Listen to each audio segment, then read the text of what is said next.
que jamais serão apagadas. Jamais. Eu estava um dia na minha sala no colégio, eu era diretor de colégio, eu estava na minha sala, a gente se revezava para ir para o colégio, as aulas eram remotas, e nós, para trabalharmos na administração do colégio, a gente se revezava. Como na sala da administração eram 8 pessoas, a gente estava trabalhando 4 pessoas num dia, 4 pessoas no outro, e no dia que tu não ia, tu trabalhava remoto para manter o distanciamento exigido pela Secretaria da Saúde entre as mesas. Eu estava sentado na recepção, conversando, e nós mantendo distância e de máscaras, e chega um senhor na porta. E nós sabíamos que esse senhor na porta era marido de uma colega nossa, professora de turmas iniciais, educação infantil, e que estava no colégio, na biblioteca, organizando coisas. A gente criava rotinas de trabalho para garantia de emprego das pessoas, dos profissionais, porque o infantil não estava indo para o colégio, estava sendo uma espécie de aula remota para criança de 4 anos. Era um absurdo, mas era o que era feito. Esse senhor chegou na porta e ele estava chorando. E aí ele não conseguia falar, mas a gente sabia que ele era o marido dela, e a gente levou ele até a biblioteca para falar com ela.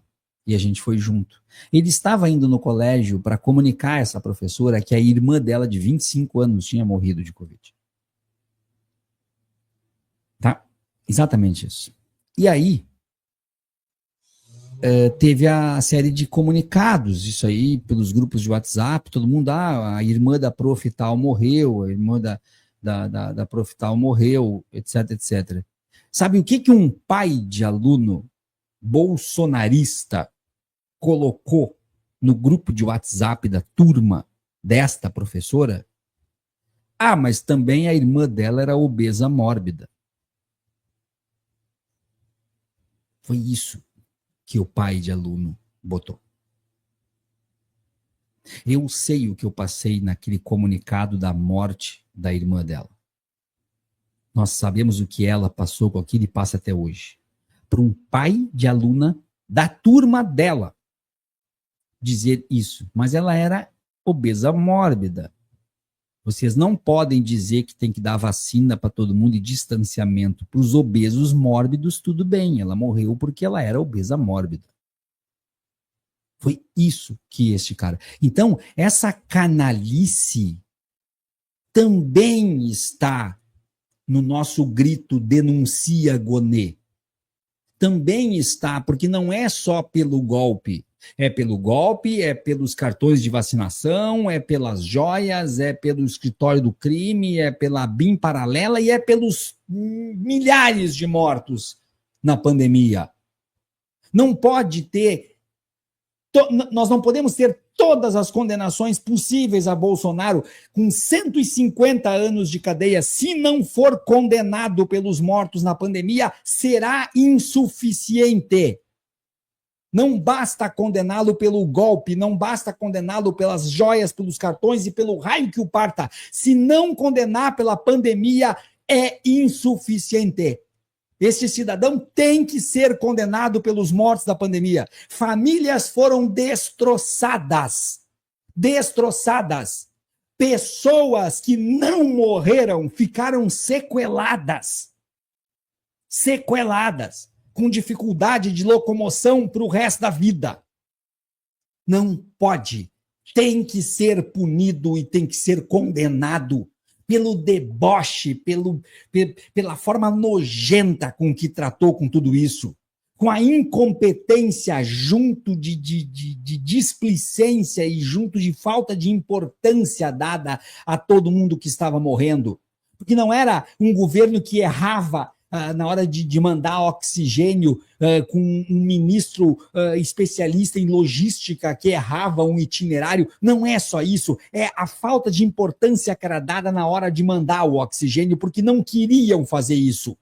Porque queriam que morresse talvez os 30 mil que morreriam num golpe, que morresse pela pandemia. Tratavam a pandemia, o vírus, como uma espécie de filtro, porque a partir do momento que disseram que morreria mais gente na pandemia, nas favelas, que morreria mais gente na pandemia com problemas de comorbidade, que morreria mais tempo na pandemia pessoas obesas, então o histórico de atleta diria: isso não é morte, isso é livramento, como eu ouvi pessoas bolsonaristas dizerem.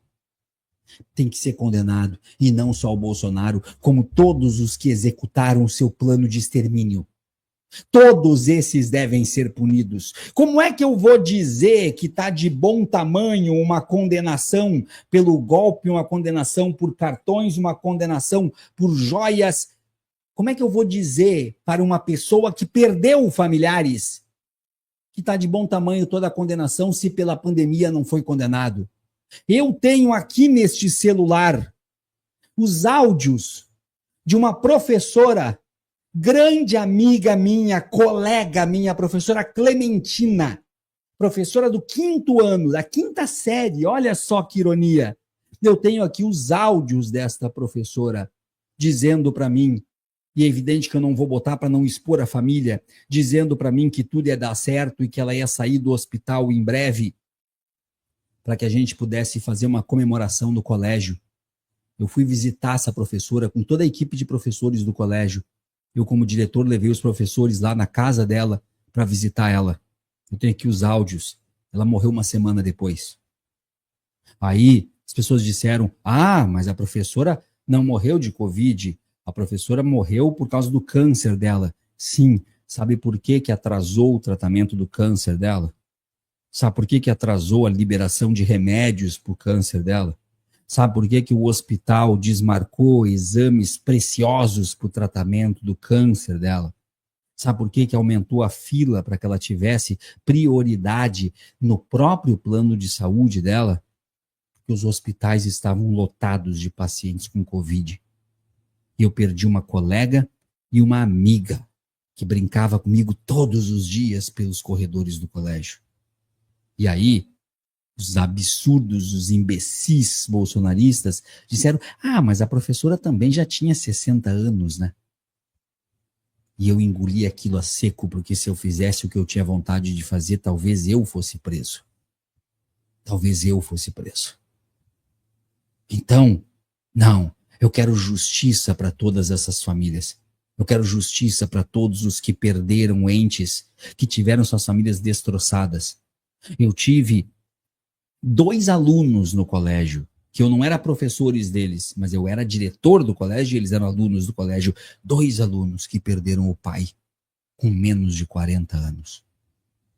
O que tu diz para alunos que perderam o pai com menos de 40 anos? Porque alguém foi irresponsável no comando do país. O que eu digo?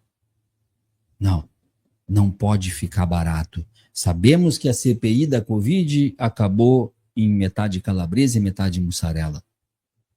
Mas nós não podemos aceitar. Mesmo que este sujeito e os seus asseclas estejam dentro da cadeia apodrecendo, condenados a 80 anos, que sejam retirados da cela para sentar no banco dos réus do processo por genocídio. Que estejam condenados a 80 anos, que sejam retirados da cela para sentar no banco dos réus para tomar mais 40 anos de punição. É pelas famílias que foram destroçadas. É pelas famílias que foram ridicularizadas. Com gripezinha, com imitação de falta de respiração, com dizer que não sou coveiro, com faltar com respeito no cercadinho. É por estas famílias que sofreram diariamente por isso. Que tem que existir condenação para este cretino, para este canalha. Tem que ser punido também pela Covid. Nós não podemos aceitar nada diferente disso.